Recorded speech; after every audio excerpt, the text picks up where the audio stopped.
സംസ്ഥാനത്തിന്റെ അധികാരപരിധിയിലുള്ള 12 nautical mile സമുദ്രമേഖല union ടെറിട്ടറിയായി കണക്കാക്കി നികുതി പിരിക്കാൻ കേന്ദ്രത്തിന് അവകാശം വേണമെന്നാണ് കേന്ദ്രത്തിന്റെ നിർദ്ദേശം. എന്നാൽ നിലവിൽ സംസ്ഥാനങ്ങൾക്ക് നികുതി പിരിക്കാൻ അവകാശമുള്ള ഈ മേഖല വിട്ടുനൽകാനാകില്ലെന്ന് കേരളം ഉൾപ്പെടെയുള്ള 12 സംസ്ഥാനങ്ങൾ നിലപാടെടുത്തതോടെ ഇക്കാര്യത്തിൽ തീരുമാനമായില്ല. അതിനെ അംഗീകരിക്കാൻ ഒരു സംസ്ഥാനവും തയ്യാറല്ല. അവസാനം തീരുമാനമെടുക്കാതെ ഇന്ന് ആ ഇഷ്യൂ മാറ്റേണ്ടി വന്നു. GST നിയമത്തിന്റെ ഏകദേശ ചർച്ചകൾ പൂർത്തിയായി.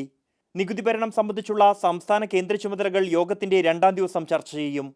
കേരളത്തിലെ തൊഴിലുറപ്പ് പദ്ധതിക്കായി കൂടുതൽ പണം അനുവദിക്കണമെന്ന് മന്ത്രി തോമസ് ഐസക് കേന്ദ്ര ധനമന്ത്രി അരുൺ ജെയ്റ്റ്ലിയോട് ആവശ്യപ്പെടും.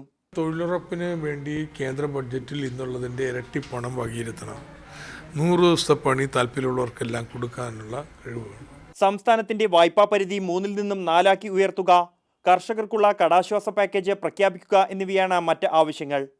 GST കൗൺസിൽ യോഗത്തിനു ശേഷം നടക്കുന്ന ചർച്ചയിൽ കേരളം ഈ ആവശ്യങ്ങൾ ഉന്നയിക്കും. മാതൃഭൂമി ന്യൂസ്, ഡൽഹി.